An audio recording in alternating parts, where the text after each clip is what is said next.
Arab രാജ്യങ്ങൾക്ക് ട്രംപുമായി അമേരിക്കയുമായി ഒരു ബന്ധവുമില്ലായിരുന്നുവെങ്കിൽ Iran ഇവരെ ആക്രമിക്കില്ലായിരുന്നു. ഗൾഫ് രാജ്യങ്ങളെ തമ്മിലടിപ്പിക്കാൻ വേണ്ടി പതിറ്റാണ്ടുകളായി നടത്തുന്ന ശ്രമങ്ങളുടെ തുടർച്ചയായാണ് ഇപ്പോൾ ഇറാനെയും അറബ് രാജ്യങ്ങളെയും തമ്മിൽ തെറ്റിക്കാനുള്ള നീക്കങ്ങളുമായി രംഗത്തിറങ്ങുന്നത്. യുദ്ധം ഉണ്ടാകാനുള്ള കാരണം എന്താണ്? അത് അമേരിക്കയും ഇസ്രായേലുമാണ്. അത് അറബ് രാജ്യങ്ങൾ തിരിച്ചറിയുന്നുണ്ട്. ഈ യുദ്ധം പതിയെ പതിയെ അമേരിക്കൻ സമ്പദ് വ്യവസ്ഥയെ വലയ്ക്കുമെന്ന് തിരിച്ചറിയുന്ന അമേരിക്കൻ ജനത ഏതാണ്ട് 80% ഇപ്പോൾ യുദ്ധത്തിനെതിരാണ് എന്നാണ് അവിടുത്തെ റിപ്പോർട്ടുകൾ സൂചിപ്പിക്കുന്നത്. ഇറാന് ശക്തി പകരുന്ന വിധത്തിൽ റഷ്യ കളത്തിലിറങ്ങിയിട്ടുണ്ട്. നിരവധി ആക്രമണങ്ങൾ ഇതോടകം അമേരിക്കയുടെ സൈനിക കേന്ദ്രങ്ങൾക്ക് ഗൾഫ് മേഖലയിൽ ഉണ്ടായിട്ടുണ്ട് എന്നുള്ളതാണ് ഏറ്റവും പ്രധാനപ്പെട്ട കാര്യം. അപ്പോൾ അമേരിക്കയ്ക്കും ഇസ്രായേലിനും ട്രേസ് ചെയ്യാൻ കഴിയാത്ത വിധത്തിലുള്ള വലിയ ആയുധ ശേഖരങ്ങൾ ഇറാന്റെ പക്കലുണ്ട്. അതാണ് അവരെടുത്ത് പൊട്ടിച്ചുകൊണ്ടിരിക്കുന്നത് എന്നുള്ളതാണ്. ഏതു അമേരിക്കൻ സംരക്ഷണം ഗൾഫ് രാജ്യങ്ങൾക്ക് വിനയായി മാറുന്നു എന്നുള്ള വാർത്തകളാണ് എനിക്ക് വാർത്തയെക്കുറിച്ചാണ് എനിക്ക് ആദ്യം ചോദിക്കാനുള്ളത്. അതായത് ഗൾഫ് മേഖലകളിൽ അമേരിക്ക സംരക്ഷണം നൽകുമെന്നുള്ള ആ ഒരു കരാറിന്റെ അടിസ്ഥാനത്തിലാണ് ഗൾഫ് രാജ്യങ്ങളിൽ അമേരിക്കയുടെ വ്യോമതാവളങ്ങൾ സ്ഥാപിക്കാനുള്ള അനുമതി ലഭിച്ചത്. പക്ഷേ സ്വന്തം വ്യോമതാവളങ്ങൾ പോലും സംരക്ഷിക്കാനുള്ള കപ്പാസിറ്റി ഇല്ലാത്തൊരവസ്ഥയിലേക്ക് അമേരിക്ക മാറിക്കഴിഞ്ഞിട്ടുണ്ട്. അപ്പോൾ ഇങ്ങനെ സ്വന്തം താവളങ്ങളെ സംരക്ഷിക്കാൻ അല്ലെങ്കിൽ അവിടുത്തെ സൈനികരോടെല്ലാം മാറിക്കോളൂ, നിങ്ങൾ സുരക്ഷിതരായ സ്ഥലത്തേക്ക് മാറിക്കോളൂ എന്ന് പറഞ്ഞിരിക്കുന്ന അമേരിക്കയ്ക്ക് എങ്ങനെയാണ് ഈ ഒരു ഗൾഫ് രാജ്യത്തെ തന്നെ സംരക്ഷിക്കാൻ കഴിയുക എന്നുള്ളതാണ് ഇപ്പോൾ ഏറ്റവും വലിയ ചോദ്യമായി മാറിയിരിക്കുന്നത്. അതായത് ഒരാവശ്യവുമില്ലാതെ ഗൾഫ് രാജ്യങ്ങൾ ഈ ഒരു യുദ്ധത്തിന്റെ നിഴലിലേക്ക് വന്നുപെട്ടിരിക്കുകയാണ്. അതെ, അപ്പോൾ അതിനെക്കുറിച്ചാണ് എനിക്ക് ആദ്യം ചോദിക്കാനുള്ളത്. അതിന് എന്താണ് അമേരിക്കക്ക് അല്ലെങ്കിൽ ഗൾഫ് രാജ്യങ്ങളുടെ അവസ്ഥ ഇപ്പോൾ എന്തായിരിക്കും ഇനി വരാൻ പോകുന്നത്? അതായത് വലിയ ആവേശത്തിൽ യുദ്ധ ലക്ഷ്യങ്ങൾ മുഴുവൻ ഒറ്റയടിക്ക് നേടാൻ കഴിയും എന്ന ഒരു പ്രതീതിയിൽ അമിത ആത്മവിശ്വാസത്തോടു കൂടി ഇറാനെ വില കുറച്ച് കണ്ട് ഇറാന് നേരെ ഒരു ആക്രമണത്തിന് ഇറങ്ങി പുറപ്പെട്ടു. ഇപ്പോൾ തുടക്കത്തിൽ ട്രംപ് പറഞ്ഞത് പരിമിതമായ ഒരു ആക്രമണമേ ഉണ്ടാകൂ, പരിമിതമായ യുദ്ധമാണ് ഞങ്ങളുടെ ലക്ഷ്യം. ആ യുദ്ധം തുടങ്ങുമ്പോൾ തന്നെ ഇറാൻ ഞങ്ങൾ പറയുന്ന കാര്യങ്ങൾ അംഗീകരിച്ചാൽ ഞങ്ങൾ മാപ്പ് തരാം, പിന്നെ യുദ്ധം മുന്നോട്ട് കൊണ്ടുപോകില്ല എന്ന രീതിയിലായിരുന്നു ട്രംപിൻ്റെ ആദ്യത്തെ പ്രതികരണങ്ങൾ. പക്ഷേ ആ തുടക്കത്തിലെ ആക്രമണത്തിൽ തന്നെ ട്രംപിൻ്റെ കണക്കുകൂട്ടലുകൾ മുഴുവൻ പിഴയ്ക്കുകയാണ്. കാരണം ആയത്തുള്ള അലി ഖാംനെയി അടക്കം 40ഓളം ഉന്നതരെ അമേരിക്കയും ഇസ്രായേലും ചേർന്ന് ആക്രമണത്തിൻ്റെ അല്ലെങ്കിൽ യുദ്ധത്തിൻ്റെ 2ാം ദിനം വധിക്കുന്നു. ഇതോടുകൂടി യുദ്ധം പരിപൂർണമായി കയ്യിൽ നിന്ന് പോവുകയാണ്. പിന്നീട് ഇറാൻ പ്രതികാരദാഹത്തോടുകൂടി തലങ്ങും വിലങ്ങും അടിക്കുന്ന കാഴ്ചയാണ് നമ്മൾ കാണുന്നത്.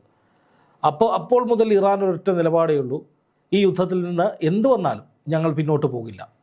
ഞങ്ങളുടെ പരമോന്നത നേതാവ് ആയത്തുള്ള അലി ഖാംനെയിയുടെ രക്തസാക്ഷിത്വത്തിന് പരിപൂർണമായി പ്രതികാരം ചെയ്തു എന്ന് ഞങ്ങൾക്ക് ബോധ്യമാകുന്നത് വരെ ഈ യുദ്ധം തുടരും. അത് അമേരിക്കയ്ക്കെതിരെ മാത്രമല്ല, ഇസ്രായേലിനെതിരെ മാത്രമല്ല, അവരെ പിന്തുണയ്ക്കുന്ന സകലർക്കുമെതിരെ ഞങ്ങൾ മുറിവേൽപ്പിക്കുക തന്നെ ചെയ്യും എന്ന് പറഞ്ഞുകൊണ്ടാണ് ആ യുദ്ധം തുടങ്ങിയത്. അപ്പോൾ സ്വാഭാവികമായിട്ടും ഇത്രയും രൂക്ഷമായ രീതിയിൽ പ്രതികരണം ഇറാൻ നടത്തുമ്പോൾ തന്നെ ഒന്നുറപ്പായിരുന്നു, ഈ അമേരിക്കയെ സഹായിക്കുന്ന അല്ലെങ്കിൽ അമേരിക്ക സാന്നിധ്യം അറിയിക്കുന്ന സ്ഥലങ്ങളിലൊക്കെ അടിപൊട്ടുമെന്ന്. അതുപോലെ തന്നെ സംഭവിച്ചു. 8ഓളം അറബ് രാജ്യങ്ങളിലേക്ക് വലിയ തോതിലുള്ള ആക്രമണം ഇറാൻ അഴിച്ചുവിട്ടു. അപ്പോൾ ഇറാൻ പറഞ്ഞത് ഒരിക്കലും ഇത് ആ രാജ്യങ്ങൾക്ക് നേരെയുള്ള വെല്ലുവിളിയോ ആക്രമണമോ അല്ല, മറിച്ച് ആ രാജ്യങ്ങളിലെ അമേരിക്കൻ സൈനിക കേന്ദ്രങ്ങൾക്ക് നേരെയാണ് ഞങ്ങൾ ലക്ഷ്യം വെച്ചിരിക്കുന്നത്, അവിടേക്കാണ് ഞങ്ങൾ ആക്രമണം നടത്തുന്നതെന്നാണ്. പക്ഷേ ഈ ആക്രമണം നടക്കുമ്പോൾ സ്വാഭാവികമായിട്ടും ജനവാസ മേഖലയിലേക്ക് അതിൻ്റെ പ്രശ്നങ്ങൾ ഉണ്ടാകും. അതിനുള്ള കാരണം എന്ന് പറഞ്ഞാൽ ഇറാൻ്റെ മിസൈലുകൾ അന്തരീക്ഷത്തിൽ വെച്ച് ഈ മിസൈൽ പ്രതിരോധ സംവിധാനങ്ങൾ ഉപയോഗിച്ച് തകർക്കുമ്പോൾ അതിൻ്റെ അവശിഷ്ടങ്ങൾ താഴേക്ക് വീഴും. അത് ജനവാസ മേഖലയിൽ വീണ് കഴിഞ്ഞാൽ ആൾനാശമുണ്ടാകും, പരിക്കുണ്ടാകും, തീപിടുത്തമുണ്ടാകും, അങ്ങനെ പലതും ഉണ്ടാകും. അപ്പോൾ അങ്ങനെയാണ് ഇപ്പോൾ അവിടെ ഗൾഫ് മേഖലയിൽ വലിയ തോതിൽ പ്രശ്നങ്ങൾ ഉണ്ടാകുന്നത് അല്ലെങ്കിൽ ഈ അപകടങ്ങൾ ഉണ്ടാകുന്നത് എന്നാണ് പ്രവാസികൾ പറയുന്നത്. പക്ഷേ അവിടെ നമ്മൾ കാണേണ്ട ഒരു പ്രധാനപ്പെട്ട കാര്യം, ഈ അറബ് രാജ്യങ്ങൾക്ക് ഇത്രയും വലിയൊരു തിരിച്ചടി അല്ലെങ്കിൽ ഒരു ഭീഷണി ഇപ്പോൾ ഈ പറയുന്ന ഹോർമുസ് കടലെടുക്ക് അടച്ചുകൊണ്ട് അറബ് രാജ്യങ്ങളുടെ സാമ്പത്തിക സ്ഥിതി, വരുമാനം തന്നെ ഇല്ലാതാക്കുന്ന, പ്രവാസികളെ തന്നെ വലിയ ദുരിതത്തിലേക്ക് നയിക്കുന്ന ഒരു വലിയ പ്രശ്നം ഉണ്ടാകുന്നതൊക്കെ അതിൻ്റെയൊക്കെ കാരണം അറബ് രാജ്യങ്ങൾ അമേരിക്കയുമായി ചങ്ങാത്തം പുലർത്തുന്നതാണ്. ഇപ്പോൾ ട്രംപ് പറയുന്നത് എന്താണ്? ട്രംപ് പറയുന്നത് ഇറാൻ അവരുടെ ഇഷ്ടത്തിന് ഈ പറഞ്ഞ പരീക്ഷണങ്ങളും ആയുധശേഖരവും ഒക്കെ ഉണ്ടാക്കുന്നത് കൊണ്ടാണ് ഈ പ്രശ്നങ്ങൾ ഉണ്ടായത് എന്നാണ്. അത് അറബ് രാജ്യങ്ങളോട് ട്രംപ് കമ്മ്യൂണിക്കേറ്റ് ചെയ്യുന്ന അങ്ങനെയാണ്. പക്ഷെ അതൊന്ന് തിരിച്ച് ചിന്തിച്ച് നോക്കൂ. അതായത് അറബ് രാജ്യങ്ങൾക്ക് ട്രംപുമായി അമേരിക്കയുമായി ഒരു ബന്ധവുമില്ലായിരുന്നുവെങ്കിൽ ഇറാൻ ഇവരെ ആക്രമിക്കില്ലായിരുന്നു. അമേരിക്കൻ ശക്തി കേന്ദ്രങ്ങൾ എന്ന് പറയുന്ന അവരുടെ സൈനിക കേന്ദ്രങ്ങൾ അത് അറബ് രാജ്യങ്ങളിൽ ഇല്ലായിരുന്നുവെങ്കിൽ ഇറാൻ്റെ ലക്ഷ്യങ്ങളിൽ അറബ് രാജ്യങ്ങളുടെ സൈനിക താവളങ്ങളെന്നൊന്നും ഉണ്ടാകില്ല. ഈ കണ്ട ആക്രമണങ്ങളൊന്നും പശ്ചിമേഷ്യയിൽ ഉണ്ടാകില്ല. ഇസ്രായേലിലും ഇസ്രായേലും അതുപോലെ തന്നെ കടലിൽ കിടക്കുന്ന അമേരിക്കൻ യുദ്ധക്കപ്പലുകളും ഇറാനും തമ്മിലായിരിക്കും അടിപൊട്ടുക. അപ്പോൾ ഹോർമുസ് കടലിടുക്ക് അടയ്ക്കേണ്ട ആവശ്യമൊന്നും ഒരിക്കലും ഇറാന് വരില്ലായിരുന്നു. അറബ് രാജ്യങ്ങളെ സേഫ് ഗാർഡ് ചെയ്തിട്ടായിരിക്കും ഇറാൻ ആക്രമണം നടത്തുക. പക്ഷെ ഇവിടെ ഈ പറയുന്നത് പോലെ അമേരിക്ക പശ്ചിമേഷ്യയെ കുളമാക്കാൻ വേണ്ടി, ഗൾഫ് രാജ്യങ്ങളെ തമ്മിലടിപ്പിക്കാൻ വേണ്ടി പതിറ്റാണ്ടുകളായി നടത്തുന്ന ശ്രമങ്ങളുടെ തുടർച്ചയായാണ് ഇപ്പോൾ ഇറാനെയും അറബ് രാജ്യങ്ങളെയും തമ്മിൽ തെറ്റിക്കാനുള്ള നീക്കങ്ങളുമായി രംഗത്തിറങ്ങുന്നത്. അപ്പോൾ അമേരിക്ക പ്രതീക്ഷിക്കുന്നത് എന്താണ്? ഇറാൻ്റെ ശക്തി കുറയും, അതായത് ഇറാൻ ഒറ്റപ്പെടും. അറബ് രാജ്യങ്ങൾ പൂർണ്ണമായി അമേരിക്കയ്ക്ക് അവരുടെ സൈനിക താവളങ്ങൾ കൊടുത്തിട്ട് നിങ്ങൾ കയറി ഇറാനെ അടിച്ചോ എന്ന് പറയും. അപ്പോൾ അമേരിക്കയ്ക്ക് ആക്രമണം കുറെ കൂടി എളുപ്പമാകും, ഇറാൻ അതിവേഗത്തിൽ നശിക്കും, ആരുടെയും പിന്തുണ ഇറാൻ ഉണ്ടാകാത്ത അവസ്ഥ വരുമെന്നൊക്കെയായിരുന്നു കരുതിയിരുന്നത്. പക്ഷേ ആ ധാരണ നേരെ തെറ്റുകയാണ്. ഇപ്പോൾ ഒമാൻ ഇന്നലെ രാത്രിയോടുകൂടി ഒരു അടിയന്തര യോഗം ചേർന്നിട്ട് ഈ യുദ്ധം എത്രയും വേഗം അവസാനിപ്പിക്കാനുള്ള ഇടപെടലുകൾ വേണം, അല്ലെങ്കിൽ ഇനിയും നാശനഷ്ടങ്ങൾ ഉണ്ടാകുമെന്ന് വിലയിരുത്തുകയാണ്. അതായത് അമേരിക്കയുടെയും ഇസ്രായേലിൻ്റെയും യുദ്ധ നീക്കത്തെ അവർ പിന്തുണയ്ക്കുന്നില്ല എന്ന് മാത്രമല്ല, ഗൾഫ് രാജ്യങ്ങളും ഇപ്പോൾ ഈ യുദ്ധം എങ്ങനെ അവസാനിപ്പിക്കാമെന്നതിനെ കുറിച്ചാണ് ചർച്ച. അതായത് ഈ യുദ്ധം വേണ്ടിയിരുന്നില്ല എന്നാണ് അവർ പറയുന്നത്. അപ്പോൾ ഈ യുദ്ധം ഉണ്ടാകാനുള്ള കാരണം എന്താണ്? അത് അമേരിക്കയും ഇസ്രായേലുമാണ്. അത് അറബ് രാജ്യങ്ങൾ തിരിച്ചറിയുന്നുണ്ട്. അറബ് രാജ്യങ്ങൾ പതിയെ പതിയെ ആദ്യം 8 അറബ് രാജ്യങ്ങൾ, ഒമാൻ ഒഴികെയുള്ള 8 അറബ് രാജ്യങ്ങൾ ഒന്നിച്ച് അമേരിക്കയുമായി ചേർന്നൊരു സംയുക്ത പ്രസ്താവനയാണ് നടത്തിയത്. ഇറാൻ യുദ്ധം നിർത്തണം, ഈ ആക്രമണങ്ങൾ ഞങ്ങൾ അപലപിക്കുന്നു എന്നാണ് പറഞ്ഞത്. പക്ഷേ ഇപ്പോൾ അറബ് രാജ്യങ്ങൾ ഈ യുദ്ധത്തെ അപലപിച്ചു തുടങ്ങി, ഈ സാഹചര്യത്തെ അപലപിച്ചു തുടങ്ങി. ഈ പറയുന്ന യുദ്ധം ഇനി തുടരേണ്ടതില്ല, ഇതുണ്ടാകാൻ പാടില്ലാത്തതായിരുന്നു എന്ന നിലപാടിലേക്ക് എത്തി. ഇന്ത്യയാണെങ്കിലും പറയുന്നത് എന്താണ്? ഈ യുദ്ധം എത്രയും പെട്ടെന്ന് അവസാനിപ്പിക്കണമെന്നാണ്. അപ്പോൾ അമേരിക്കയും ഇസ്രായേലും പ്രസ്റ്റീജിയസ് ആയി കാണുന്ന, ഇത് നടന്നേ പറ്റൂ എന്ന് പറയുന്ന ഈ യുദ്ധത്തിനെ ഈ അറബ് രാജ്യങ്ങളോ പശ്ചിമേഷ്യൻ രാജ്യങ്ങളോ പിന്തുണയ്ക്കുന്നില്ല. അതൊന്ന്. രണ്ടാമത്തേത്, അമേരിക്കയുടെ സഖ്യകക്ഷികളായിട്ടുള്ള ബ്രിട്ടൻ, ഫ്രാൻസ്, ജർമ്മനി തുടങ്ങിയ, ഇറ്റലി തുടങ്ങിയ നാറ്റോ സഖ്യത്തിൻ്റെ ഭാഗമായിട്ടുള്ള യൂറോപ്യൻ യൂണിയനിൽ പെട്ടിട്ടുള്ള രാജ്യങ്ങളടക്കം ഈ യുദ്ധത്തിനെതിരാണ്. ഈ യുദ്ധം പതിയെ പതിയെ അമേരിക്കൻ സമ്പദ് വ്യവസ്ഥയെ വലയ്ക്കുമെന്ന് തിരിച്ചറിയുന്ന അമേരിക്കൻ ജനത ഏതാണ്ട് 80% ഇപ്പോൾ യുദ്ധത്തിനെതിരാണ് എന്നാണ് അവിടുത്തെ റിപ്പോർട്ടുകൾ സൂചിപ്പിക്കുന്നത്. ക്രൂഡ് ഓയിൽ വില ബാരലിന് $100 കടന്നിരിക്കുന്നു. സ്വാഭാവികമായിട്ടും അന്താരാഷ്ട്ര തലത്തിൽ എണ്ണവില കുതിച്ചുയരാനുള്ള സാധ്യതയുണ്ട്. സ്വാഭാവികമായി ഇതിൻ്റെയൊക്കെ ഉത്തരവാദിത്വം ആരുടെ തലയിലായിരിക്കും? ട്രംപിൻ്റെ തലയിലായിരിക്കും, അമേരിക്കയുടെ തലയിലായിരിക്കും. എന്ന് മാത്രമല്ല, ഇറാന് ശക്തി പകരുന്ന വിധത്തിൽ റഷ്യ കളത്തിലിറങ്ങിയിട്ടുണ്ട്. ഉത്തര കൊറിയ ഏത് നിമിഷവും ഈ വിഷയത്തിൽ ഇടപെടുന്ന വിധത്തിലേക്ക്, അതും ഇറാനെ പിന്തുണയ്ക്കുന്ന വിധത്തിലേക്ക് അമേരിക്കയ്ക്കെതിരെ ഒരു നിലപാടോ സൈനിക നീക്കമോ നടത്തിയേക്കും എന്ന് പറയപ്പെടുന്നുണ്ട്. ചൈന സാമ്പത്തികമായി ഉൾപ്പെടെ കപ്പലുകളെ തകർക്കാൻ കഴിയുന്ന വിധത്തിൽ ഉള്ള മിസൈലുകൾ അടക്കം സാങ്കേതികമായി ഉൾപ്പെടെ ഇറാനെ സഹായിക്കും. അതുമായി ബന്ധപ്പെട്ട കരാറിൽ അവർ ഒപ്പുവെച്ചു എന്ന് വാർത്ത വരുന്നുണ്ട്. അപ്പോൾ ഇറാന് പിന്തുണ കൂടുകയും അമേരിക്കയ്ക്ക് പിന്തുണ ഇടിയുകയും ചെയ്യുന്നൊരു സവിശേഷ സാഹചര്യം. അതുപോലെ തന്നെ എന്താണ്, അപ്പുറത്ത് ഇറാൻ ശക്തമായി റഷ്യ ഉൾപ്പെടെയുള്ള പിന്തുണയെ തുടർന്ന് അതിശക്തമായി തന്നെ ആഞ്ഞടിക്കുകയാണ് അമേരിക്കയ്ക്കെതിരെ. കാരണം അവിടെ ആയത്തുള്ള അലി ഖാംനെയുടെ പിൻഗാമിയെ നിശ്ചയിച്ചിരിക്കുന്നു. ആയത്തുള്ള അലി ഖാംനെയുടെ പിൻഗാമി അധികാരത്തിലേറിയിരിക്കുന്നു. ട്രംപ് കാലിൽ വീണില്ലെങ്കിൽ ഞങ്ങൾ 24 മണിക്കൂർ കൊണ്ട് ഇറാനെ തീർക്കുമെന്ന് പറഞ്ഞ് 24 മണിക്കൂർ പിന്നിടുന്നതിന് മുമ്പ് ഇറാൻ ശക്തമായി തിരിച്ചടി കൊടുത്ത് അവിടെ ഒരു പുതിയ ഭരണാധികാരിയെ വെച്ചിരിക്കുന്നു. ഇതിൽ പരം എന്ത് തിരിച്ചടിയാണ് വേറെ കിട്ടാനുള്ളത് അമേരിക്കയ്ക്ക്? അപ്പോൾ ഗൾഫ് രാജ്യങ്ങൾ നോക്കുമ്പോൾ അമേരിക്കയുടെ സൈനിക കേന്ദ്രങ്ങൾ ഞങ്ങളെ സംരക്ഷിക്കാനാണ് എന്നൊക്കെ പറഞ്ഞിട്ട് ആ സൈനിക കേന്ദ്രങ്ങൾക്ക് തന്നെ ഒരു ഗതിയുമില്ലാത്ത അവസ്ഥയാണ്. നിരവധി ആക്രമണങ്ങൾ ഇതോടകം അമേരിക്കയുടെ സൈനിക കേന്ദ്രങ്ങൾക്ക് ഗൾഫ് മേഖലയിൽ ഉണ്ടായിട്ടുണ്ട് എന്നുള്ളതാണ് ഏറ്റവും പ്രധാനപ്പെട്ട കാര്യം. അപ്പോൾ സ്വന്തം സൈനിക കേന്ദ്രങ്ങൾ പോലും സംരക്ഷിക്കാൻ കഴിയാത്ത ഈ പറയുന്ന അമേരിക്ക എങ്ങനെയാണ് ഈ ഒരു ഗൾഫ് രാജ്യങ്ങളെ തങ്ങളുടെ സൈനിക കേന്ദ്രങ്ങൾ വെച്ച് സംരക്ഷിക്കുന്നത് എന്ന ചോദ്യം വളരെ പ്രസക്തമാണ്. അതാണിപ്പോൾ വലിയ ചർച്ചയായിരിക്കുന്നത്. ഇപ്പോൾ നോക്കുക, ഈ ഏറ്റവും ഒടുവിൽ വന്നിരിക്കുന്ന ഒരു വാർത്തയുടെ അടിസ്ഥാനത്തിൽ Bahrain, Qatar, Kuwait, UAE, Saudi Arabia, Oman എന്നിവിടങ്ങളിലെ പ്രധാന സൈനിക താവളങ്ങളിലേക്കെല്ലാം തന്നെ ഇറാൻ ആക്രമണങ്ങൾ നടത്തിയിട്ടുണ്ട്. നിർണായക അടിസ്ഥാന സൗകര്യങ്ങൾ, ലോജിസ്റ്റിക്കൽ ഹബ്ബുകൾ, വ്യോമത്താവളങ്ങൾ, സൈനികാസ്ഥാനം, തുറമുഖങ്ങൾ തുടങ്ങിയവയൊക്കെ ഇറാൻ്റെ ആക്രമണ പരിധിയിൽ വന്നിട്ടുണ്ട്. എന്ന് മാത്രമല്ല, ഖത്തറിലെ അൽ ഉദൈദ് എയർബേസ് ഉൾപ്പെടെ ഈ പറയുന്ന പ്രധാനപ്പെട്ട ജോർദാനിലെ ഈ താഡ് സിസ്റ്റം അടക്കമുള്ള എയർ ഡിഫൻസ് സിസ്റ്റം അടക്കം പലതും ഇറാൻ തകർത്തതായി റിപ്പോർട്ടുകളുണ്ട്.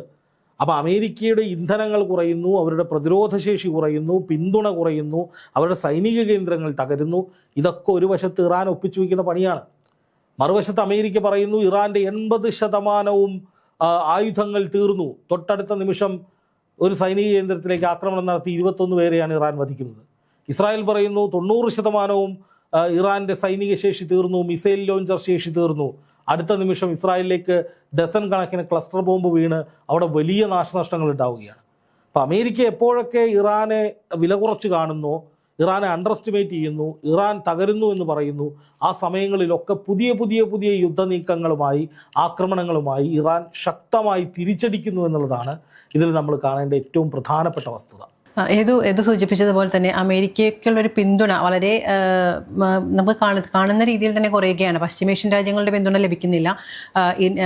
അതുപോലെ തന്നെ യൂറോപ്യൻ യൂണിയനുകളുടെ പിന്തുണ ഇപ്പോൾ കുറഞ്ഞു തുടങ്ങിയിട്ടുണ്ട്. അവരും ഈ ഒരു യുദ്ധത്തിന് അപലപിക്കുന്നുണ്ട്, അതിൻ്റെ ആവശ്യമില്ലായിരുന്നു എന്ന് പറയുന്നുണ്ട്. പക്ഷേ ഈ നേരത്തെ പറഞ്ഞതുപോലെ തന്നെ അമേരിക്കയിലെ ജനങ്ങൾ പോലും ഈ യുദ്ധത്തിനെതിരായി മാറുന്ന ഒരു കാഴ്ചയാണ് ഇപ്പോൾ കാണുന്നത്. അപ്പോൾ അമേരിക്കയ്ക്ക് ചുറ്റുപാടെന്നുള്ള പണ്ട് എന്താണോ ഇറാനെ ചെയ്തിരുന്നത് ആ ഒരു അവസ്ഥയിലേക്ക് അമേരിക്ക എത്തപ്പെടുകയാണ്. ഒരു ഒറ്റപ്പെടുന്ന ഒരവസ്ഥയിലേക്കാണ് അമേരിക്ക പോകുന്നത്. ഇപ്പോൾ ഗൾഫ് രാജ്യങ്ങൾ പറയുകയാണെങ്കിൽ എടുത്തു പറയുന്ന ഒരു കാര്യം, അവരെ പറയാതെ പറയുന്നത്, ഈ ഒരു റമദാൻ കാലത്ത്, നോമ്പ് കാലത്താണ് ആക്രമണം അഴിച്ചുവിട്ടിരിക്കുന്നത്, തങ്ങളുടെ സഹോദരങ്ങളെ തന്നെയാണ് ആക്രമിച്ചുകൊണ്ടിരിക്കുന്നത്. അപ്പോൾ അതൊരു ആവശ്യമില്ലാത്ത കാര്യമായിരുന്നു എന്ന് പറയുന്നുണ്ട്.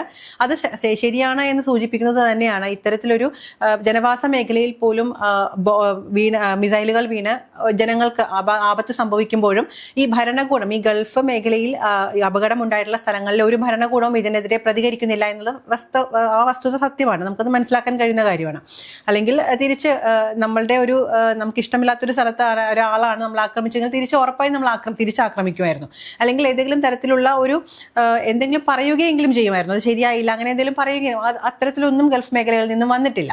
അപ്പോൾ നമുക്ക് മനസ്സിലാക്കാൻ കഴിയുന്ന ഒരു കാര്യം, തികച്ചും അമേരിക്ക ഒറ്റപ്പെട്ടുകൊണ്ടിരിക്കുകയാണ്. ഇസ്രായേലും അമേരിക്കയും എന്നത് മാത്രമായി മാറുന്ന ഒരു കാഴ്ചപ്പാടാണ് ഇപ്പോൾ യൂറോപ്യൻ യൂണിയനുകൾ ഉൾപ്പെടെ അമേരിക്കയെ ഒറ്റപ്പെടുന്ന ഒരു കാഴ്ചപ്പാടല്ലേ കാണാൻ സാധിക്കുന്നത്.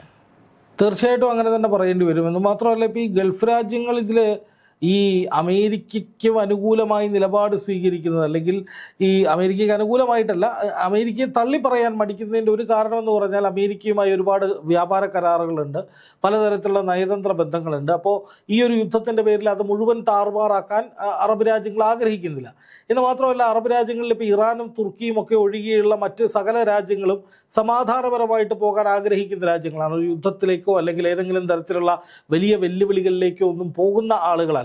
അത് നമ്മൾ പണ്ട് ഇസ്രായേൽ ഹമാസ് യുദ്ധം നടന്ന സമയത്ത് പലസ്തീന് നേരെയുള്ള ആക്രമണം അമേരിക്കയും ഇസ്രായേലും ചേർന്ന് കടുപ്പിച്ചപ്പോൾ ഈ OICയുടെയും അറബ് ലീഗിൻ്റെയും ഒക്കെ യോഗങ്ങളിൽ നമ്മൾ കണ്ടതാണ്.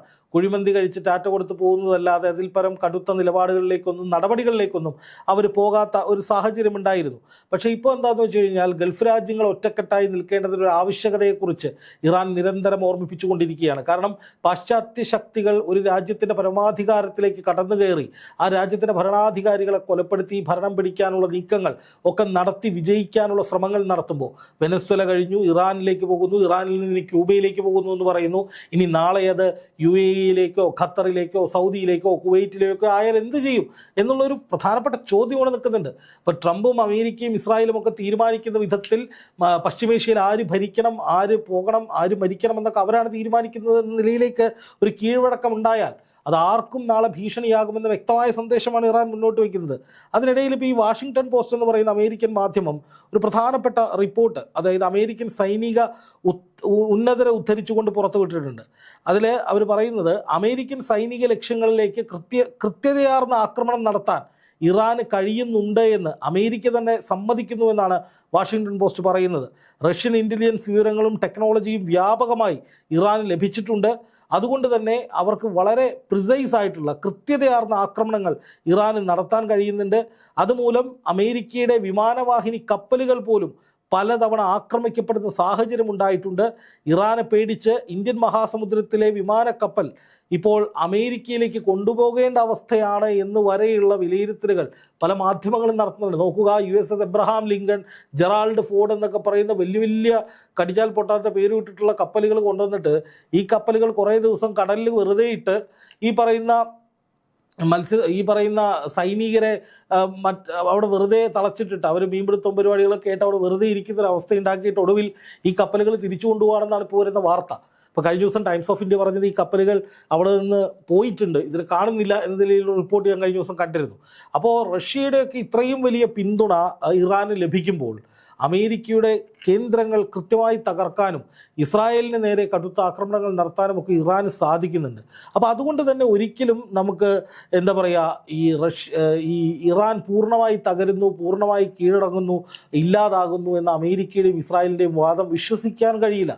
അങ്ങനെ വിശ്വസിക്കുകയാണെങ്കിൽ ഈ കാണുന്നതൊക്കെ പിന്നെ ആരാണ് ചെയ്യുന്നതെന്ന് ചോദ്യം വരും. അറബ് രാജ്യങ്ങളിലേക്ക് പിന്നെ ആരാണ് ആക്രമണം നടത്തുന്നത്?